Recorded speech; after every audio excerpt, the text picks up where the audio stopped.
Se existe um multiverso, então existe uma versão do Carlos muito mais feliz do que eu, porque ele conseguiu desfrutar do melhor universo do MMA. Um universo onde tudo foi colorido, tudo aconteceu conforme planejado, Khabib e Ferguson se enfrentaram, Jon Jones e Tom Aspinall já estão partindo para revanche, e isso aconteceu logo depois do Jones vencer o Francis Ngannou, que nunca saiu do UFC. Bom, mas infelizmente estamos aqui nessa realidade, onde grandes lutas foram canceladas, o que sempre estiveram nos sonhos de todo fã de MMA, só que infelizmente elas nunca sequer aconteceram. E aí tudo que nos resta é comentar sobre aqueles combates lendários que nunca poderemos assistir. Sendo assim, vou fazer minha parte no vídeo de hoje. Vamos falar das 10 melhores lutas que nunca aconteceram, mas fica até o final desse vídeo porque uma delas chegou a acontecer, só que foi meio que um segredo guardado às 7 chaves. Fica até o final do vídeo que ele pode te surpreender. Vamos lá!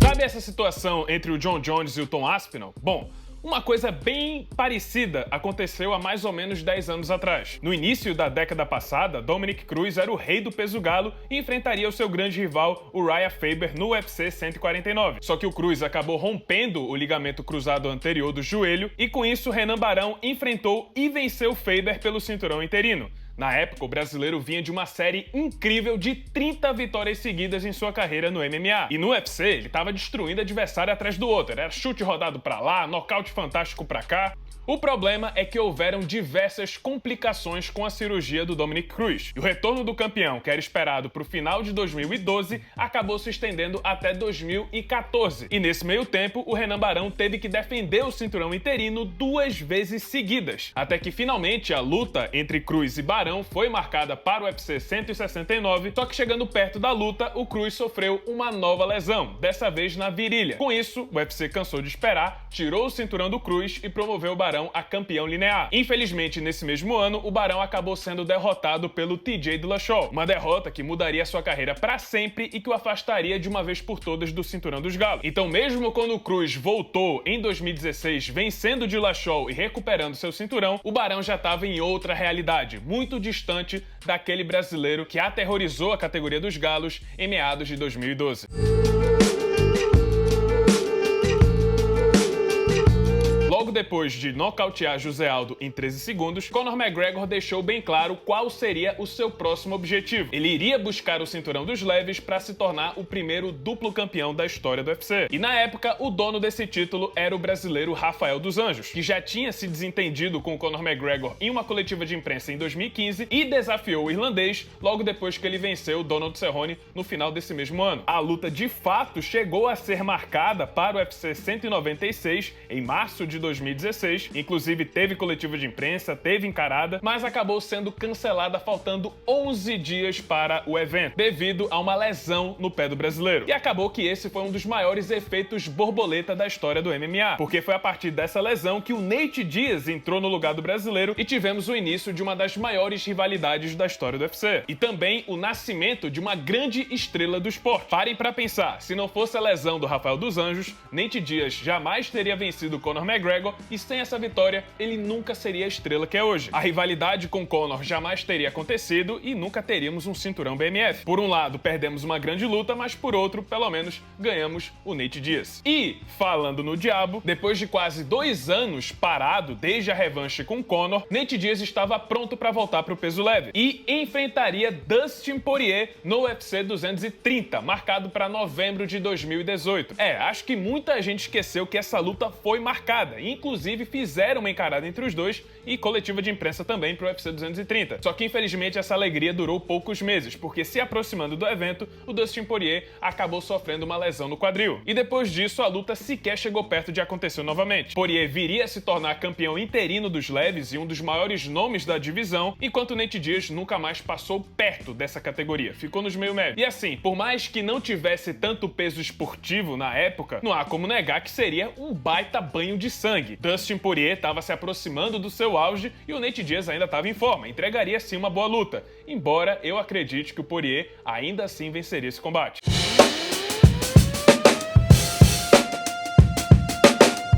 Quando o MMA feminino estava dando seus primeiros passos, haviam 3 nomes que chamavam bastante atenção: Ronda Rousey, Gina Carano e Cris Cyborg. No caso, a Cyborg chegou a enfrentar a Gina Carano quando conquistou o cinturão peso-pena do Strikeforce, enquanto na mesma época a Ronda Rousey era campeã da categoria dos galos, a divisão de baixo. E aí os fãs queriam muito que essa luta acontecesse, a Cris Cyborg fez campanha, tentou de tudo, ficava desafiando a Ronda o tempo todo. Foram anos tentando fazer essa luta acontecer, mas infelizmente ela nunca saiu do papel. Não só a Cyborg foi pega no doping nessa época, o que manchou muito a sua imagem no esporte, inclusive a própria Ronda desceu várias críticas a essa falha no antidoping da brasileira, como também chegou na época em que a Ronda assinou com o UFC e a relação da Cris Cyborg com Dana White era absolutamente terrível. Por causa disso, inclusive, a Cris Cyborg ficou tanto tempo fora do UFC, demorou tanto para ela assinar. Vale lembrar, inclusive, de um momento bem emblemático onde o Dana White comparou a Cris Cyborg com o Vanderlei Silva de salto alto e vestido. She looked like Vanderlei Silva in a dress and heels. E mesmo quando a Cris Cyborg finalmente entrou no UFC em 2016,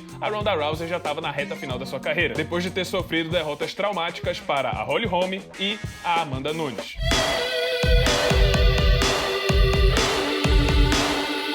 Agora vamos falar de Brock Lesnar contra Fedor Emelianenko. Agora você deve estar se perguntando: Carlos, de onde você tirou essa luta? Bom, essa luta nunca foi oficializada de fato, já que o Fedor nunca competiu no UFC, mas houveram negociações para trazer o lendário campeão do Pride para a organização. Entre 2010 e 2011, o Dana White tentou de tudo para trazer o Fedor para o UFC. Tiveram inúmeras conversas, e em todas essas conversas, o Dana White deixava claro que se o Fedor assinasse com o UFC, a primeira luta dele já seria valendo o cinturão dos pesos pesados, contra o Brock Lesnar, que provavelmente teria sido uma das maiores lutas da história do UFC. O Brock Lesnar, na época, estava no auge da sua popularidade. Estava vendendo mais de 1 milhão de pacotes pay-per-view por luta, como foi o caso do UFC 100. Mas essa luta com o Fedor era capaz de até de bater a marca de 2 milhões de pacotes pay-per-view vendidos. Só que, infelizmente, segundo Dana White, o Fedor estava pedindo demais nas negociações. Além da grana, o Fedor exigia que o Dana White fizesse uma copromoção com o seu evento, o M1 Global, algo que o Dana White considerou como inaceitável. No fim das contas, os dois nunca chegaram a acordo, o Fedor acabou no Strikeforce, onde sofreu 3 derrotas seguidas, mas imagina só se essa luta tivesse acontecido. Eu acredito que o Fedor teria vencido sim o Brock Lesnar. E olha só, vencer o Brock Lesnar naquela época e ainda se tornando campeão do UFC. Provavelmente o Fedor hoje estaria muito mais alto na discussão de maiores lutadores de todos os tempos, porque o único defeito na carreira do russo é justamente isso: nunca competiu e nunca foi campeão do UFC. E se a gente colocar na mesma mesa Júnior Cigano, Caim Velasquez, Stipe Miocic e Brock Lesnar, quais desses campeões você acha que o Fedor teria mais chance de vencer?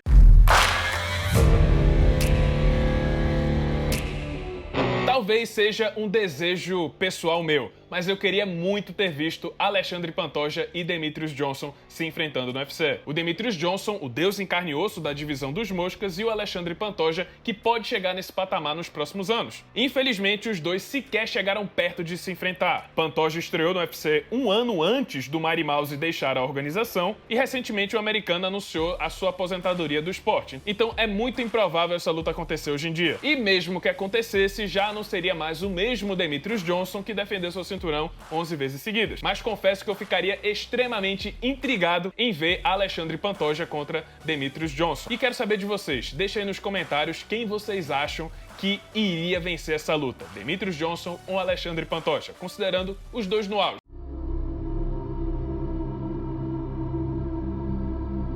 Quando Jon Jones anunciou em 2020 que iria subir para os pesos pesados, automaticamente todos começaram a sonhar com esse duelo de titãs. Jon Jones contra Francis Ngannou. E quando o camaronês entregou a melhor atuação da sua carreira ao nocautear Stipe Miocic e conquistar o cinturão dos pesados, aí sim essa luta tomou uma proporção inimaginável. Todo mundo queria ver essa luta, até pessoas que nem sequer acompanhavam o MMA. O homem mais perigoso do mundo, o maior lutador de todos os tempos, Jon Jones, enfrentando o homem mais temido do mundo, o homem com o soco mais forte do mundo. Essa sim tinha potencial para ser uma das maiores lutas da história do UFC. Esperamos meses, rapidamente esses meses se tornaram 1 ano, depois foi 2 anos, depois foi 3 anos e aí acabou. não aconteceu nada. Enquanto o Jones não aparecia e não estreava no peso pesado, a relação do Ngannou com o UFC ia por água abaixo. Até que chegou em 2023, o camaronês decidiu que não ia renovar o seu contrato com a organização, abriu mão do cinturão, deixou o UFC e só depois o Jon Jones apareceu e venceu o Ciryl Gane, se tornando o novo campeão. É curioso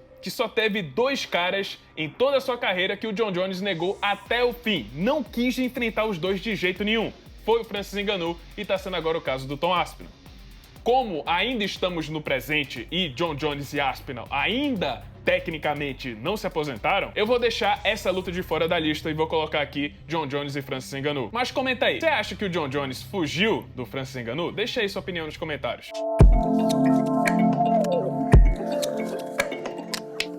O primeiro penta foi do Brasil.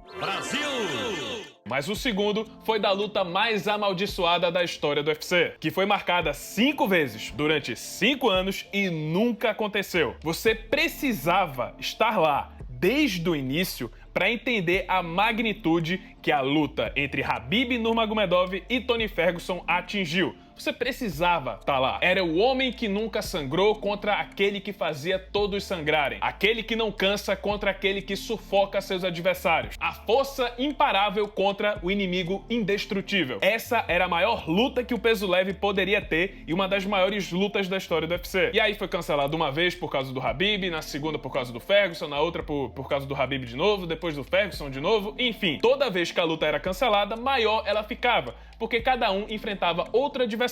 Chegando ao ponto, em 2020, onde os dois estavam empatados com as maiores sequências de vitórias da categoria e cada um carregando seu cinturão. Mas infelizmente o destino foi bem cruel, porque depois da 5ª tentativa de marcar essa luta, começou a pandemia do coronavírus. Com isso, teve a morte do pai do Khabib, Tony Ferguson foi derrotado por Justin Gaethje e cada um seguiu um caminho diferente. Khabib se aposentou em 2020 e Tony Ferguson nunca mais foi o mesmo depois dessa derrota para o Justin Gaethje.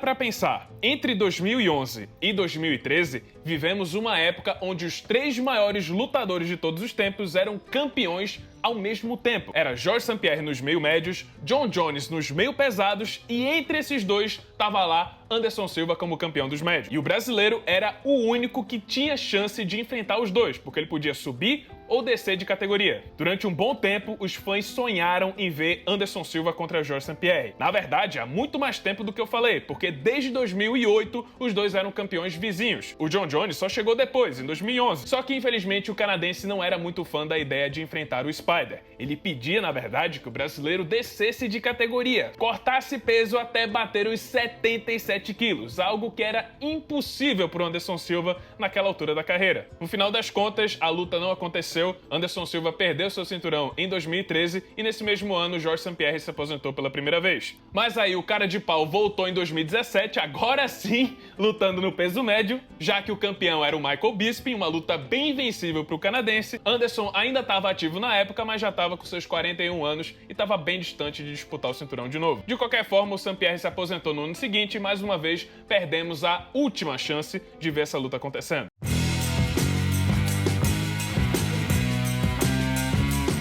E agora sim, aquela que seria a maior luta da história do esporte. Anderson Silva contra Jon Jones. A luta que iria parar o mundo. A luta entre os 2 maiores lutadores de todos os tempos. Quanto mais você pensa nessa luta, mais interessante ela fica. Como seria o encontro dos dois? Como seria o primeiro round? Jones trocaria com Anderson? E como é que o Anderson ia lidar com a envergadura e as quedas do Jon Jones? Bom, a gente sabe que o Anderson fez 3 lutas excelentes na categoria dos meio pesados, o que aumentava o imaginário dos fãs, porque sabiam que o Anderson tinha capacidade de lutar na categoria do Jon Jones, só que a luta não aconteceu porque o Anderson Silva não queria lutar contra o Jon Jones, e vice-versa. Até hoje, o Jones vê o Spider como seu grande herói, e o Anderson vê o Jon Jones como seu irmão mais novo. E essa amizade bem forte, inclusive entre os dois, impediu essa luta de acontecer. Mas, diferente de todas essas outras lutas da lista, essa sim chegou a acontecer, de certa forma. Num treino secreto no final de 2014, Anderson Silva e Jon Jones se enfrentaram a portas fechadas, numa academia do UFC. Existem alguns trechos dessa luta na internet, essa luta que foi no estilo Rock 3, Apollo Creed e Rocky Balboa se enfrentando numa academia fechada, só que apenas Lorenzo Fertitta e Dana White viram essa luta até o fim. Inclusive foram eles que gravaram essas imagens. E claro, somente Lorenzo Fertitta e Dana White, fora claro Anderson Silva e Jon Jones, sabem quem foi o vencedor da maior luta da história do UFC, que infelizmente nunca aconteceu. E é isso, pessoal, esse foi o vídeo, espero que tenham gostado. Se você gostou, deixe seu like, se inscreve no canal, já ativando o sininho das notificações para não perder o próximo conteúdo. E é isso, muito obrigado por terem assistido e até a próxima.